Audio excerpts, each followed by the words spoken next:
Hello there, everyone. Welcome back to the class, both to new and long-time students and lovers of history. This is History with Sai here today to deliver to you our next arguable cause of the revolution in France, which is Louis XVI and the absolute monarchy that he presided over.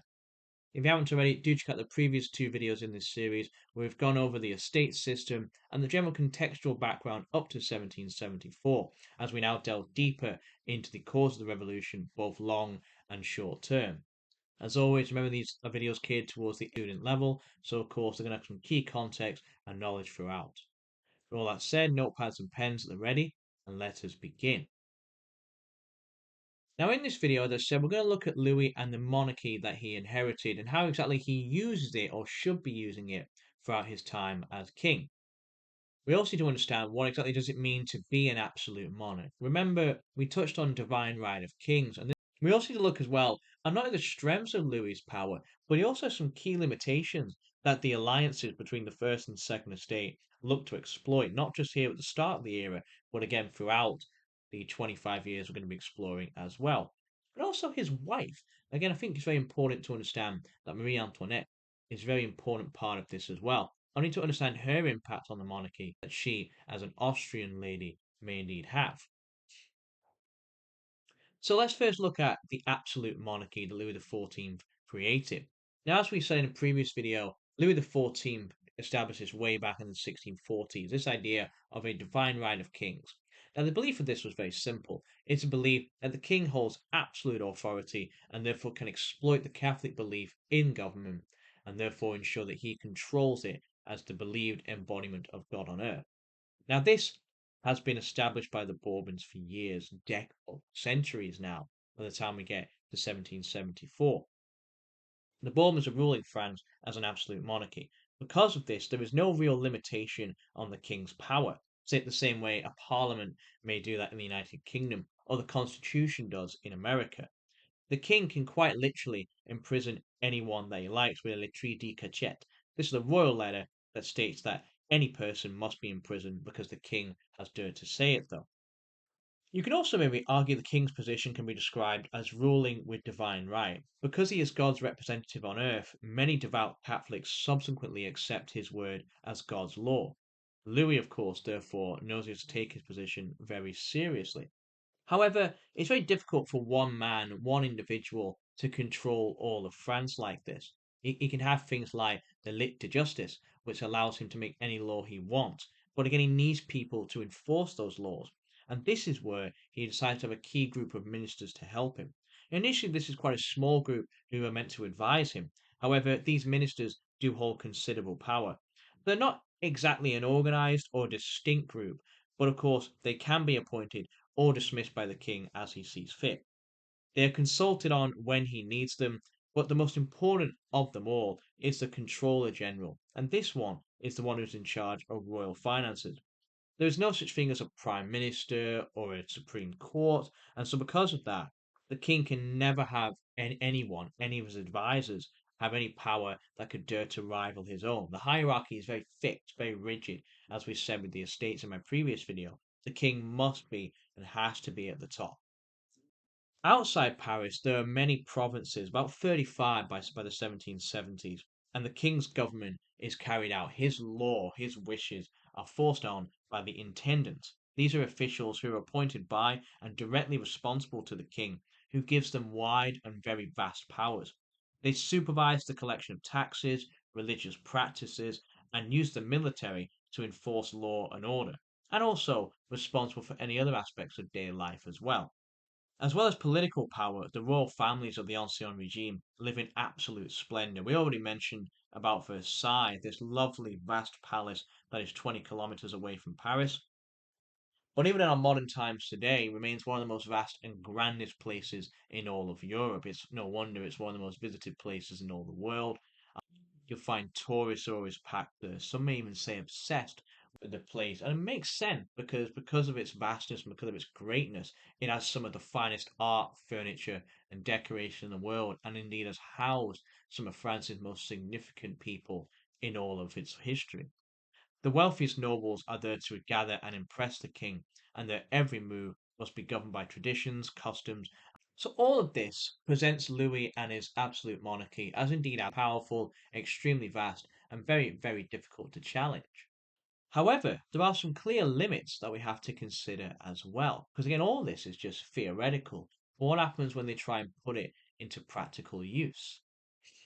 Now, although there's no constitution in France, there are some clear checks put in place to make sure the absolute monarchy can never become quite too absolute. The parliaments, for instance, and the magistrates are a very clear check on the power of the monarch. The magistrates are all nobles from the second estate, and therefore they have extreme influence. While in theory they can be replaced, because they come from one of the wealthiest parts of French society, and because wealth is so very much locked at the top in the first and second estates, they're very costly and therefore very expensive to try and replace. We also have the parliament system as well. There are 13 parliaments in France throughout all its provinces. But it's very important to understand that these 13 parliaments, especially in Paris, they're not exactly creating laws and they're not really elected either. The parliament in Paris is also the most important, being the capital city and also the one to the monarchy. The magistrates who sit in this court are all nobles, and because of that, nearly all intendants and king ministers are selected from these parliaments. It very much is a system that, through inheritance and primogeniture, is set up to ensure the nobles are always very close and influencing the king and the monarchy in some way. All the magistrates have bought their positions through their nobility, through their wealth, and so they cannot be sacked or dismissed unless he paid them their money. This keeps them, as I said, very much entrenched in the political system. However, the Parliament has some very important political roles. It's not just for laws or putting on trial those who are accused of crimes. They're also the ones who ensure that laws are actually passed and put into place. A part of the system in place ensures that no law can be passed unless all 13 parliaments register it into law. Because of this, they could just simply refuse to implement any law from the king that they are therefore dissatisfied with. Do bear this one in mind. It's going to become very important when the king wants to make a big change to taxation in the years to come. In theory, the king could just issue a lit to justice, as we said, a big justice order to force the law in by overruling these protests and demand it be done. However, the implementation of the law is very difficult. Although there's this big belief with divine right, the king is God on earth, his powers are very limited. He's only one man. So in theory, if his controller general and his magistrates and his intendants didn't want to implement the law despite it existing, they simply could just not.